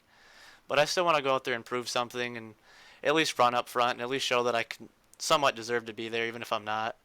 And I mean, if you don't race for anything, I mean, in my opinion, why even race at all? So I still want to race for maybe try to get at least one win, maybe. We saw Daniel Eberhardt earlier in this round at Dover play spoiler, take a race win away from a playoff driver. You have 4 opportunities to play spoiler before the year's done. First up on deck, Martinsville next Monday night. How's the gauge going into that one? Yeah, I'm actually kind of looking forward to that track because with this new package, it seems like 3/4 of these races on the schedule now are just basically a draft race where everybody's in a pack for at least the first 10, 11 laps. And the way it's been going on, there's usually a lot of cautions, so we never really get a chance to get spread out. But I think that Martinsville is more of a driver's track. I think that it takes more skill with the braking and the turns, and just how you run the race itself takes more skill. So I'm looking forward to that. I think that race will either get really spread out early, or it could be a wreck fest. It just depends how I guess everybody wants to come into that race and race each other. We look forward to seeing that exact challenge that it presents. Until then, though, Skylar, we'll let you get out of here. As always, we appreciate you being a part of the series. It makes it happen for you. I'd like to thank Speedway, Hammer Bowling, Berlin Raceway, all my teammates, Connor Horn, Jeremy Miller, Brian Chambliss, our spotter and our painter, Zach Carr, our other spotter, Matt. They all put a lot of work and effort into this, and we all help each other a lot every single week. And without them, I feel like we'd all be worse off. So, and then I want to thank you guys for putting on a great broadcast every single week. You guys do a great job. And without you guys, this league wouldn't be what it is either. So, thanks to you guys. Your third place finisher tonight at Kansas. Skylar, thanks for your time. Thank you guys. Coming home P3, and a big thanks to all of our top finishers, to Andrew Friedrich, Scott McClendon, and Skylar Shackelford, who gave us some time here post-race tonight. Congrats to them on the top 3 finish. And, of course, Justin, as you mentioned there, points not official at this moment. But, just looking at Jonathan Cadell, who had a 7-point margin for the final transfer spot, he finishes 14th. Brian Chambliss comes home tonight in P5. Who was behind him? That could be a change at the cut line. So, again, we'll wait for the points to be official. As soon as we know it, you'll know if you're following us on Twitter at LSRTV and by liking us over at Facebook.com/LSRTV official. And if that is going to be an exchange, one driver going in, one dropping out, that may be the only, despite the fact that it got real tight. Yeah, and a lot of the drivers did what they needed to do. Led laps, fought for positions, thought about strategy. Others, the attrition got to them, and in the end, it might cost them a chance at a championship. It's going to be interesting to see what the official standings look like once we head into Martinsville, because, man, oh man, that race is going to be a light show in terms of fireworks potentially. Lots of bumping and banging, a difficult track to get under the braking, and a difficult track to pass. That race is going to be nuts. And to set it up, a potential round that sees, again, Stanford and now the 88 of Friedrich with wins in this round, a 3-point bump over a potential field of maybe as well Horn, Jacoby, George, McBride, Jones, and then Chambliss and Cadell very tight as we wait for all the bonus points and whatnot to be calculated. Not just Martinsville, the paperclip, but again, another one of these intermediate racetracks, Texas, ISM. That's the outlook for the round of 8, an interesting trio of tracks coming up, all 3 very different facilities. Yeah, it's going to challenge a lot of the drivers' versatility because, as mentioned, Martinsville with the chance for attrition, the chance where drivers could get the 10%, the best get to them. It's a track that's tough to pass. That's going to be interesting. Texas, another 1.5 mile racetrack. As we've seen the last time at Texas, crazy things can happen. And a lot of high speeds at that circuit. Tire saving could be important. And track position is definitely going to be important. And then you have Phoenix that is going to be interesting because this is going to be the first time we see the high downforce in this series at that racetrack. It's going to be curious to see how the drivers react on that circuit, especially with how that track can be in terms of driving lines, especially with the dog leg rather, and especially that run into turn number 3. So many things to look forward to. And well, yes, there are only 4 races left in 2019. The action is going to be at its best, and we hope that you stick with us throughout the end of these 2019 playoffs. Until next time, though, that's it for us here from Kansas as round number 29 falls into our rear view mirror. I want to say a big thanks to the folks behind the scenes at LSR TV and those who are up at a broadcast booth on a night in and night out basis. And for your team tonight, for myself, Evan Pasoko, for Justin Prince, along with our producer downstairs, Randy Jenneth, want to thank you for tuning in and congratulate Andrew Fridaj, who is now a 13-time winner this season. The playoffs continue with the round of 8 opener next Monday night for the virtual Martinsville Speedway. That is Monday, October the 28th. It is at 9 o'clock Eastern Time start right here on LSR TV and the iRacing Sports Network. That race and every race of the Full Throttle RealSimRacing Cup Series playoffs going to be found right here on your home for sim racing. Until next time, good night from Kansas, where the round of 8 has been decided.